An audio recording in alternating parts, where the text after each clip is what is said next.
আমাদের অবলম্বনের সহ সম্পাদক এবং কোর কমিটির অনুব্রত পাহাড়ি মহাশয়ের কাছে এই যে আমাদের বৃক্ষরোপণ হচ্ছে এই উপলক্ষে কিছু যদি উনি বলেন।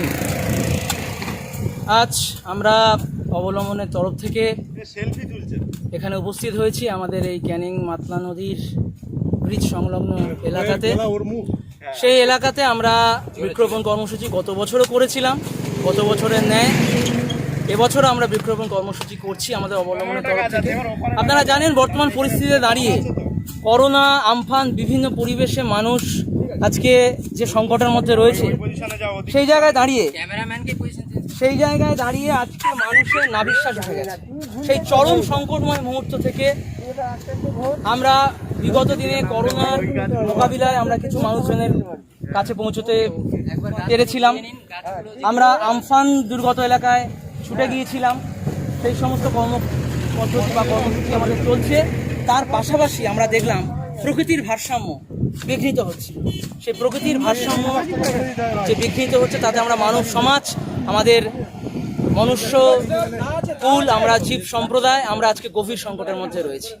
সেই জায়গায় দাঁড়িয়ে আমাদের পরিবেশ বিজ্ঞানীরা, আমাদের আবহাওয়া বিজ্ঞানীরা বারবার বলছে বৃক্ষরোপণ করতে হবে, একটা গাছ হাজারটা প্রাণ। সেই কর্মসূচি, সেই চিন্তাভাবনা মাথায় রেখে আমরা আজকে 12ই জুলাই রবিবার আমরা আমাদের অবলম্বনের তরফ থেকে বৃক্ষরোপণ কর্মসূচি নিয়েছি। সেই কর্মসূচি আমাদের সুন্দরভাবে চলছে। আমাদের প্রত্যেকটি সদস্যা স্বতঃস্ফূর্তভাবে অংশগ্রহণ করেছে। আপনারা দেখতে পাচ্ছেন কিছু ছবি আপনি করে দেখিয়ে দিন যে কিভাবে আমাদের বন মহোৎসবের কথা এবং পশ্চিমবঙ্গ সরকারের যে বন মহোৎসব চলছে, সেই বন মহোৎসব কর্মসূচিকে মাথায় রেখে এবং আবহাওয়া পরিবেশ সমস্ত কিছু যাতে বিঘ্নিত না হয় করছি। প্রত্যেকটি সদস্যের ঐকান্তিক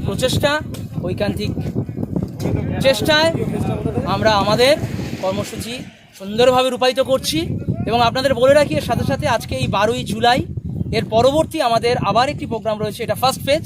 সেকেন্ড ফেজে আমরা আবার 19শে জুলাই, সেটাও রবিবার পড়ছে, আগামী রবিবার আমাদের এই কর্মসূচি কন্টিনিউয়াস চলবে এবং ওই দিন আমরা আমাদের বৃক্ষরোপণ কর্মসূচির আনুষ্ঠানিক সমাপ্তি ঘোষণা করব। বৃক্ষরোপণ কর্মসূচি সারাদিন ব্যাপী বৃক্ষরোপণ কর্মসূচি করে আমরা আমাদের অনুষ্ঠানের সমাপ্তি ঘোষণা করব।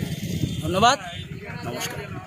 আমি বলে দিচ্ছি, এখন আমি আমাদের ফিরোজ হোসেন মহাশয়ের কাছে এসেছি। ফিরোজ হোসেন মহাশয়, আপনি আপনার কিছু বক্তব্য ব্যক্ত করুন। নমস্কার। আমার বিশেষ কিছু বলার নেই, কারণ আমার বন্ধুবর অনুব্রত পাহাড়ি সবই বলে দিয়েছে। আমি শুধু তার সঙ্গে একটু সংযোজন করতে চাই। সেটা হচ্ছে, আমরা জানি এই জুলাই মাসে জাতীয় বন মহোৎসব একটা উৎসব হয় এবং সেই উৎসবেরই অঙ্গ হিসেবে আমরা প্রতি বছরের মতো এবছরও বৃক্ষরোপণের কর্মসূচি নিয়েছি। আজকে আমরা প্রায় 50টার উপরের চারা আমরা আমরা রোপণ করছি এবং পরবর্তীতে আগামী রবিবারও আমাদের জাতীয় বন মহোৎসব যে সপ্তাহ, সেই সপ্তাহটা আমরা উদযাপন করব। প্রায় শতাধিক গাছ আমরা আরও ক্যানিংয়ের থেকে বারুইপুরের দিকে যে রাস্তা, সেই রাস্তার দুধারে আমরা বৃক্ষরোপণ করব। আমাদের অবলম্বনের সকল সভ্যরা যারা আজকের এই প্রোগ্রামে নানানভাবে সহযোগিতা হাত বাড়িয়ে দিয়েছে, সকলের কাছে ধন্যবাদ, কৃতজ্ঞতা জানাই। এবং সেই সঙ্গে অবলম্বনে যারা শুভাকাঙ্ক্ষী নানানভাবে আর্থিকভাবে বা অন্য কোনোভাবে যারা আমাদেরকে নানানভাবে সাহায্য করে এসছেন, তাদের কাছে আমরা সেই আর্জিটা জানাচ্ছি যে আপনারা যে আস্থা আমাদের উপর রেখেছেন, আমরা এখনও চেষ্টা করে যাচ্ছি সেই আস্থার যথাযোগ্য মূল্যায়ন করার জন্য, যথাযোগ্য সম্মান করার জন্য। আপনারা এইভাবে পাশে থাকুন আমাদের সঙ্গে এবং পরিবেশের জন্য আমরা কিছু করতে পারি সেখানে আপনারা এবং আমরা যৌথভাবে সকলে মিলে আগামী দিনে একটা সুস্থ, স্বাভাবিক, সুন্দর পরিবেশ, বিশেষ করে সুন্দরবন অঞ্চলের ম্যানগ্রোভ যে জায়গা, ম্যানগ্রোভ অরণ্যের দেশ এই সুন্দরবন। এখানে আমরা জানি যে ওয়ার্ল্ড হেরিটেজ, সেই সুন্দরবনের প্রাকৃতিক ভারসাম্য রক্ষায় এটা একটা ভালো ভূমিকা নেবে, সেই প্রত্যাশাটা রাখি। এবং আমি আমাদের এই প্রচারের মাধ্যমে এইটুকু বলতে পারি সকলের কাছে, এখানকার এলাকাবাসী, তাদেরও কাছে সহযোগিতা দরকার, কারণ এই গাছগুলোকে বাঁচানোর জন্য স্থানীয় মানুষের সহযোগিতা দরকার, সদিচ্ছা দরকার এবং সচেতনতা। এই বলে